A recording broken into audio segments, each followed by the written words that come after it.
Hello नमस्कार, मैं रोशन खान एक बार फिर हाजिर हूँ आपके सामने द इंक न्यूज़ पे। दोस्तों, 2 दिन पहले एक बहुत ही महत्वपूर्ण आदेश आया है दिल्ली के मेट्रोपॉलिटन मजिस्ट्रेट का, जिसमें विदेशी जमातियों को बाइज्जत बरी कर दिया गया है। जी हाँ, मैं बात कर रहा हूँ एक ऐसी साजिश की जो इस देश में बहुत ज़ोर शोर से शुरू की गई। इस देश में कोरोना जो फैला है वो एक समुदाय विशेष के जमात के लोग थे जो विदेशों से आए। करीब 20-25 कंट्रीज से ये आए और दिल्ली के एक मरकज़ में ठहरे और वो कोरोना वहीं से फैला। और इस चीज़ को इस देश की मीडिया ने कुछ इस तरह से प्रोजेक्ट किया कि जैसे कि एक साजिश है इस देश में कोरोना फैलाने की, और उस साजिश की जगह बनी दिल्ली का निज़ामुद्दीन मरकज़। जैसा कि आप लोग जानते हैं कि कोरोना का जो पहला मरीज़ है वो शायद दिसंबर में डिटेक्ट किया गया था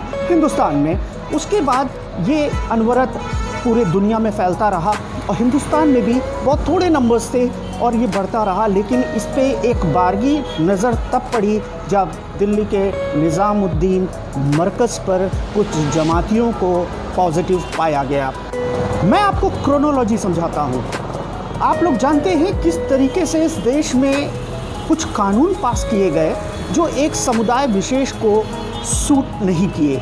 उन्होंने एक बहुत बड़ा आंदोलन खड़ा किया जिसे शाहीन बाग का नाम दिया गया, क्योंकि ये आंदोलन की शुरुआत दिल्ली के एक इलाके जिसका नाम शाहीन बाग है वहाँ से किया गया। और इसी बीच में ये कोरोना जैसी महामारी चाइना से निकलकर पूरी दुनिया में फैलने लगी और एक एक करके मौतें भी होने लगी, जिसमें सबसे ज़्यादा मौतें उस समय इटली, स्पेन, चाइना और अमेरिका जैसे देशों में बहुत ज़्यादा हो रही थी। जी हाँ, ये दिसंबर का महीना था। इस वक्त कोरोना शुरुआती दौर में था। हिंदुस्तान में भी कुछ लोगों को पॉजिटिव पाया गया था, लेकिन सरकार ने यहीं पर एक चाल चली और ये चाल चली शाहीन बाग के आंदोलन को ख़त्म करने के लिए। ये आंदोलन पिछले कई महीनों से चल रहा था और ये जनवरी, फरवरी और मार्च तक अनवरत जारी रहा। उस बीच में क्या क्या हुआ ये मैं आपको बताने अभी ज़रूरी नहीं समझ रहा हूँ। यहाँ पर सबसे ज़रूरी बात ये है कि किस प्रकार से इस कोरोना को इस देश के एक समुदाय विशेष जमातियों के साथ जोड़ा गया और दिल्ली के मरकज़ पर जितने भी जमाती थे उनको शक की निगाहों से देखा गया। तमाम जमातियों को उस मरकज़ से निकाला गया और बहुतों को क्वारंटाइन किया गया, क्योंकि इसमें बहुत से ऐसे लोग थे वो देश के दूसरे भागों से आए हुए थे और चूँकि सारे ट्रांसपोर्टेशन बंद हो चुके थे उनको जाने में बहुत दिक्कत हो रही थी। और इसी बीच उन लोगों ने कुछ एप्लीकेशंस भी दिल्ली सरकार को दी कि हमको वापस जाने के लिए कुछ इंतज़ाम किया जाए। लेकिन इसके बावजूद इन जमातियों को ये कहकर इनके ऊपर आरोप लगाए गए कि ये लोग साजिश के तहत दिल्ली मरकज़ में इकट्ठा हुए। इनमें से लोगों को कोरोना था और यहीं से एक साजिश के तहत इन लोगों ने कोरोना पूरे देश में फैलाया। ये बात मैं नहीं कह रहा हूँ, ये बात इस देश की मीडिया सीना चीर चीर कर करीब 15-20 दिन तक पूरे नेशनल न्यूज़ पे ये छाया रहा और इसका नाम दिया गया कोरोना जिहाद। इन जमातियों के ऊपर देश के अलग अलग राज्यों में अलग अलग न्यायालयों में ये दाखिल किया गया कि इन लोगों के खिलाफ FIR लॉन्च की जाए, इनकी गिरफ्तारियां की जाएं, क्योंकि ये लोग इस देश में इस महामारी को फैला रहे हैं। समय समय पे हमने देखा कि दिल्ली हाई कोर्ट ने, इलाहाबाद हाई कोर्ट ने, जबलपुर हाई कोर्ट ने, मुंबई हाई कोर्ट ने समय समय पर इन जितने भी शिकायतें इस प्रकार की PIL उनके यहाँ दाखिल हुई थी उन पर अपना फ़ैसला देना शुरू किया और सीधे तौर पे ये साफ कर दिया कि इन लोगों का इन जमातियों का कोरोना बीमारी फैलाने का जो आरोप लगा है ये सरासर गलत है, ये निर्दोष है और उनको बरी कर दिया गया। और इन बरी किए जमातियों में बहुत से बाहर के लोग थे, विदेशों के लोग थे, जिसमें इंडोनेशिया, फिलीपींस जैसे मुल्कों से भी लोग आए हुए थे।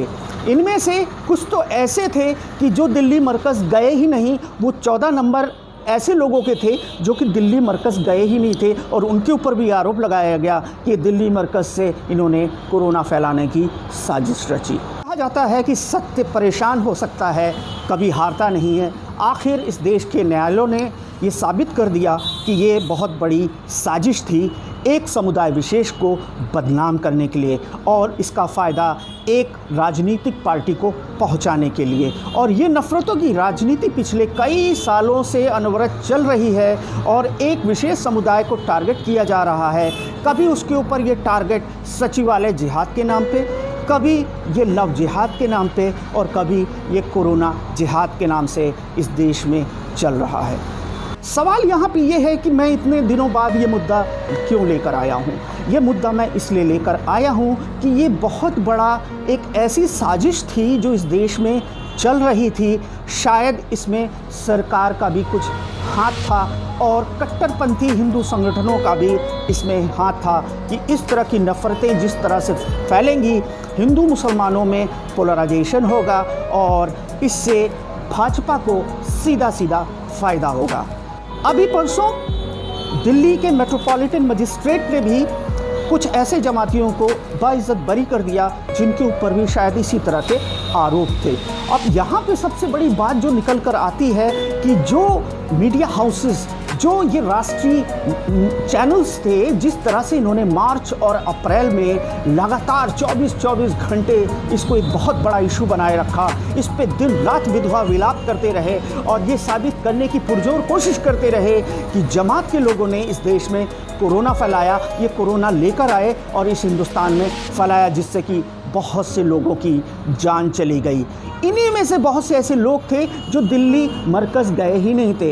ये कहाँ से ये सब बातें आई, कैसे आई, इसी पे ये फैसला परसों आया और इसमें उन अधिकारियों को जमकर फटकार लगाई गई जिन्होंने इस तरह के FIRs लॉन्च किए और इस तरह के उन्होंने चार्जशीट दाखिल की न्यायालयों में। और न्यायालय का साफ साफ कहना था इस तरह की चीज़ें अब इस देश में नहीं होनी चाहिए।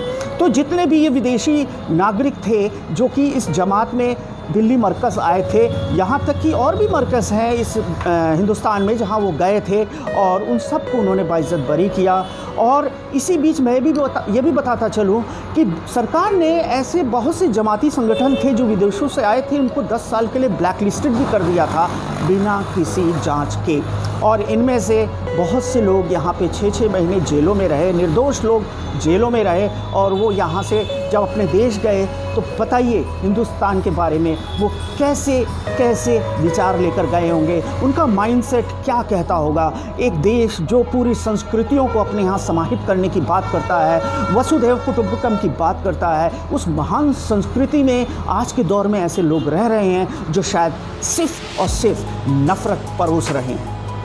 सबसे बड़ी बात है जो मैं कहना चाहता हूँ वो ये है कि परसों से ये आदेश आया हुआ है लेकिन इस देश की किसी भी मीडिया ने इस पे कोई बात नहीं की। जब बात आती है इनको बदनाम करने की तो ये सब सीना फाड़ कर दिन रात चिल्लाते रहते हैं और ऐसे एजेंडेज और ऐसे नैरेटिव चलाते हैं जिससे कि साबित हो जाए, आम जनता को ये साबित हो जाए कि आप लोगों के खिलाफ ये मुसलमान जमाती, ये मरकज़ी एक बहुत बड़ी साजिश कर रहे हैं। और इसके पीछे कहीं ना कहीं राष्ट्रीय स्वयंसेवक का वो एजेंडा भी है जिसमें वो इस देश को एक हिंदू राष्ट्र घोषित करने की बात समय समय पे करते जा रहे हैं। और अभी ये सुनने में भी आया है कि माघ मेला प्रयागराज में जो इस वक्त चलने वाला है, इसमें इन चीज़ों पे विचार किया जाएगा और इन चीज़ों को घोषणा की जाएगी कि देश में एक ऐसा आंदोलन हो जिसमें लोग हिंदू राष्ट्र की बात करें। ये बात मैं ऐसे ही नहीं कह रहा हूँ। इस वक्त सोशल मीडिया पे एक लेटर हेड जो कि आप मेरे स्क्रीन पे देख रहे हैं बहुत ज़ोर शोर से वायरल है और हालांकि इसमें सत्यता कितनी है मैं नहीं बता सकता, लेकिन इस पे लोग देखें और समझें कि आखिर ये क्या है। अगर जिन लोगों के नाम इस लेटर हेड पे हैं वो देश के सामने आकर इसकी सत्यता को प्रमाणित करें, अन्यथा हम यही मानकर चलेंगे कि 14 जनवरी को माघ मेले में शायद इस पे एक बैठक होने वाली है। तमाम हिंदू संगठन इस पे बात करेंगे और इस देश में संविधान को बदलने की बात की जाएगी, इस देश को हिंदू राष्ट्र घोषित करने की बात की जाएगी। इन्हीं सब बातों के साथ मैं अपनी वाणी को विराम कर रहा हूं और अपनी जनता जनार्दन से ये मैं अपील करता हूं कि इन बातों पे विचार करें और सही समय पे सही फ़ैसला लें, क्योंकि ये फ़ैसले जो होने वाले हैं, जिनकी बात की जा रही है, इसमें हमारा आपका सीधा सीधा सरोकार है, क्योंकि इससे नुकसान देश को होता है और जब देश को होगा हम आप उसके भागीदार बनेंगे। अभी भी समय है, जाग जाइए। जय हिंद, जय भारत, जय राष्ट्रवाद, भारत माता की जय।